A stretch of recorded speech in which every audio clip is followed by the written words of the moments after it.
Bom dia, quarto ano! Sejam bem-vindos a mais uma videoaula de língua portuguesa. Hoje nós estudaremos variação linguística, linguagem formal, informal, científica. Vocês sabem do que se trata isso? Hoje, na nossa videoaula, nós teremos todas essas respostas. Agora, nós vamos observar atentamente o card socioemocional do dia e em seguida o professor traz a reflexão.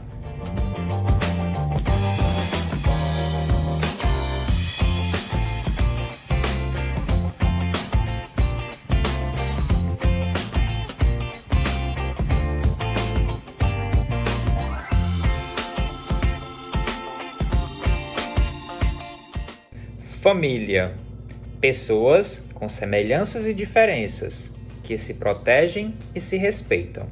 Então, nosso card do dia traz uma mensagem super importante. Primeiro que falar de família, já sabemos que há necessidade de ter muito respeito.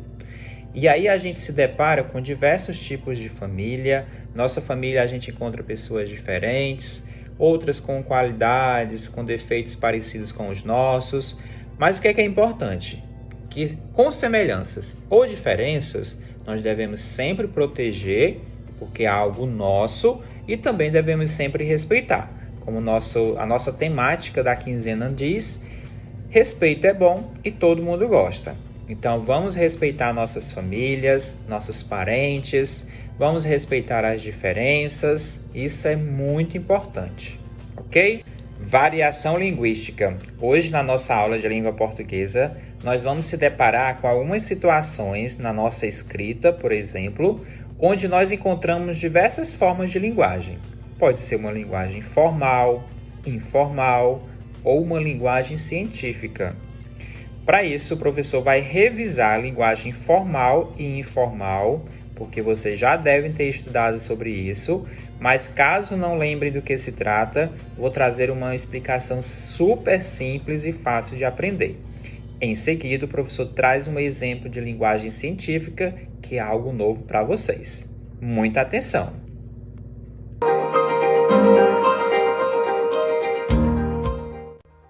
Vamos conversar sobre linguagem e suas variantes, porque é importante saber diferenciar os seus usos.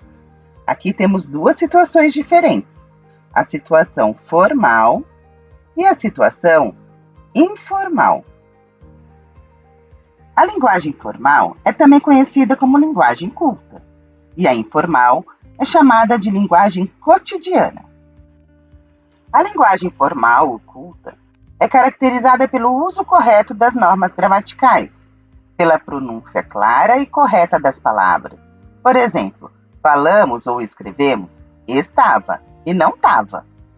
Também é característica da linguagem formal o uso de um vocabulário rico e vasto, e também a seriedade.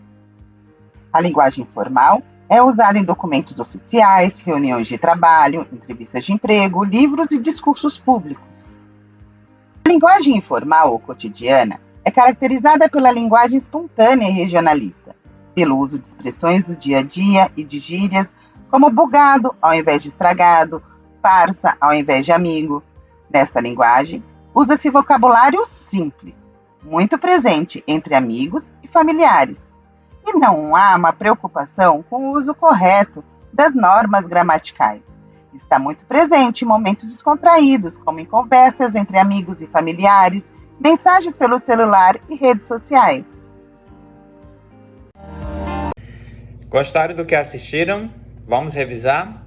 Então, como vocês viram, a linguagem formal é aquela utilizada em ambientes mais formais, ou seja, nós utilizamos uma linguagem culta em documentos, quando estamos participando de uma entrevista de emprego, numa reunião de negócios, na escola, nós devemos utilizar uma linguagem formal, de forma que a gente consiga repassar os conteúdos adequadamente, nos livros didáticos, enfim. Existe uma diversidade de ambientes e documentos que estão escritos, que são falados numa linguagem formal. Já a linguagem informal, também chamada de coloquial, é aquela que a gente utiliza sem preocupação com a língua portuguesa. Então a gente utiliza muito a linguagem informal quando estamos conversando com os nossos amigos, quando estamos nas redes sociais, quando estamos em família. Ou seja, nesses momentos de conversa, num bilhete que às vezes você manda para um colega, nas conversas de WhatsApp, todos esses momentos nós deparamos com linguagem informal, porque nós não nos preocupamos em atender às normas da língua portuguesa. Fácil, não é? Agora o professor vai ler um texto para vocês e eu quero que vocês parem um pouco e tentem identificar o tipo de linguagem que será apresentada nesse texto. Deixe registrado aqui nos comentários do vídeo para que o professor possa acompanhar se vocês acertaram ou não. Combinado? Então, ouçam atentamente a esta leitura. Aranhas. As aranhas caçam para comer. São grandes predadores como leões ou tubarões, guardadas as proporções de tamanho, é claro. Algumas espécies constroem armadilhas, teias para capturar os insetos que passam. Outras cavam buracos, os cobrem com terra e teia e ficam esperando a vítima cair. Algumas aranhas se escondem dentro de flores e ficam à espreita de insetos. Outras saem atrás de suas presas e, quando encontram, atacam. Quando a aranha consegue capturar seu almoço, ela morde várias vezes, injetando veneno, para que ele fique imóvel e ela possa comer tranquilamente. Depois de paralisar a caça, algumas aranhas a embrulham em seda para que fique mais fácil carregar até o ninho. As aranhas, na maioria das vezes, injetam enzimas digestivas no animal para desmanchá-lo. Em seguida, ela suga o animal desmanchado para o estômago. É como se ela tomasse de canudinho sua vítima. Novas espécies de aranhas. Os pesquisadores brasileiros Antônio Brescovitch e Cristina N. Reimes, do Laboratório Especial de Coleções Zoológicas, identificaram 17 novas espécies de aranhas, uma enorme contribuição para o projeto de sistematização de artrópodes e para o estudo da biodiversidade da Mata Atlântica. Acredita-se que a nova família Predatoronopsis tenha mais de 3.000 espécies diferentes. Essa família de aranhas recebeu esse nome por causa do personagem do filme Predador, que tem a boca parecida com as quelíceras dessas aranhas. Texto de divulgação do Instituto Butantan, em São Paulo. E aí, conseguiram identificar o tipo de linguagem utilizada nesse texto? Será linguagem formal, informal ou científica? Olha essa dica que o professor vai estar apresentando agora. Ouçam essa explicação, assistam com muita atenção e aí em seguida o professor traz a resposta. Combinado? Muita atenção.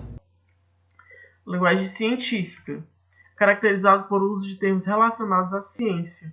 Normalmente vem nomes, por exemplo, vírus, cadeia alimentar, vegetais, fotossíntese, bactérias, feliscaptos. Então veja, gente, normalmente quando eu utilizar a linguagem científica, eu falo termos consoante à ciência, utilizado na linguagem científica, relacionado à ciência, tá certo? Exemplo: olá, sou um vírus primo da gripe e do resfriado. Meu nome é coronavírus. Pode ficar tranquilo, os adultos que cuidam de você vão mantê-lo seguro. Então vejam, utilizei a palavra vírus. Olha aí, sou um vírus. Quando eu utilizo a palavra vírus, é um termo comum da ciência. E aí ele deu o nome de coronavírus também, né? Então tem aí todo o termo científico. Como vocês perceberam, ficou super fácil. O texto lido se trata de um texto com linguagem científica. Quando falamos de seres vivos, de vírus, de bactérias, quando percebemos alguma palavra em latim, que às vezes é uma linguagem diferente da nossa, ou seja, todo ser vivo ele tem um nome científico. Então, nós temos animais conhecidos como cachorro, a aranha, a lagartixa. Só que essa é uma palavra que nós conhecemos, é uma linguagem do nosso cotidiano. Mas quem mora, por exemplo, em outro país, eles vão conseguir identificar, observar o bicho e saber que se trata de uma lagartixa? Vão se chamar também de lagartixa? Então, os cientistas, eles utilizam uma nomenclatura específica que chama justamente de nome científico. Então, todo animal tem um nome científico, que aí a gente vai conseguir identificar essa espécie. Todo animal não, perdão, todo ser vivo.